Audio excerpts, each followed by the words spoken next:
ఇంతవరకు captive mine అనేది లేకుండా పోయింది. రాజశేఖర రెడ్డి గారి హయాంలో రాజశేఖర రెడ్డి గారు వైజాగ్ స్టీల్ కి ఒక క్యాప్టివ్ మైన్ ఉండాలి అనే ఉద్దేశంతో అనంతపూర్ దగ్గర ఒక మైన్ ఐడెంటిఫై చేయడమే కాకుండా ట్రైపార్టీ అగ్రిమెంట్ స్థాయి వరకు కూడా క్యాప్టివ్ మైన్ కోసం ప్రయత్నం చేయడం జరిగింది. తర్వాత వచ్చిన ముఖ్యమంత్రులు ఎవరు పల్లి పట్టించుకోవడం మనం చూడలేదు. రాజశేఖర రెడ్డి గారు ముఖ్యమంత్రిగా ఉన్నప్పుడు ఆర్థికంగా కూడా వైజాగ్ స్టీల్ కి 100 కోట్లు ఇచ్చి ఆదుకోవడం జరిగింది. మరి ఆ తర్వాత ఏ ముఖ్యమంత్రులు వైజాగ్ స్టీల్ గురించి పట్టించుకోవడం చూడలేదు. ఎందుకు అని అడుగుతున్నాం. ఇప్పుడు మాట్లాడుతున్న తెలుగుదేశం వాళ్ళు చెప్తున్న మాటలు మేము మోడీతో మాట్లాడతాం, ఒప్పిస్తాం అన్నట్లుగా మాట్లాడుతున్నారు. అంటే మోడీ ఒప్పుకోకపోతే వైజాగ్ స్టీల్ ప్రైవేటైజ్ చేస్తారా? ఏం చెప్పదలుచుకున్నారు? ఏ మోడీతో మాట్లాడతారు? ఏ మోడీ గారైతే మనల్ని 10 సంవత్సరాలుగా మోసం చేస్తూ వచ్చారో, ప్రత్యేక హోదా ఇస్తాము అని మోడీ గారు 2014లో తిరుపతిలో మాటిచ్చిపోలేదా? మరి 10 ఏళ్లుగా ఏం చేశారు మోడీ గారు?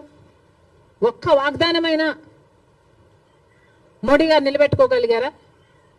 ప్రత్యేక హోదా అయితేనేమి, పోలవరం అయితేనేమి, కడప స్టీల్ ఫ్యాక్టరీ అయితేనేమి, పోర్ట్లు అయితేనేమి, ఇలాంటి ఒక్కటంటే ఒక్కటి కూడా, రాజధాని విషయం అయితేనేమి ఒక్కటి కూడా మోడీ గారు మాట నిలబెట్టుకోలేదు. మరి అదే మోడీ గారి మీద మళ్ళా మాకు నమ్మకం ఉంది, మోడీ గారు ఆదుకుంటారు అన్నట్టుగా మాట్లాడుతున్నారే.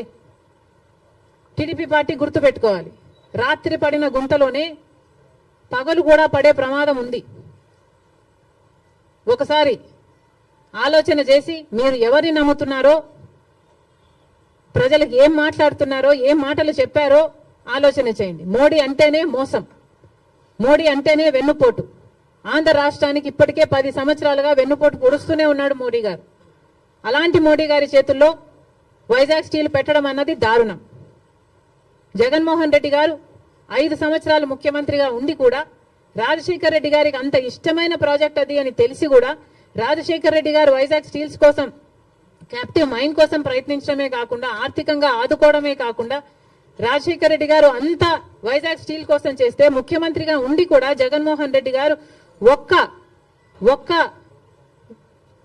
ఫింగర్ కూడా ఎత్తలేదు వైజాగ్ స్టీల్ ని కాపాడడం కోసం. ఎందుకు అని అడుగుతున్నాం.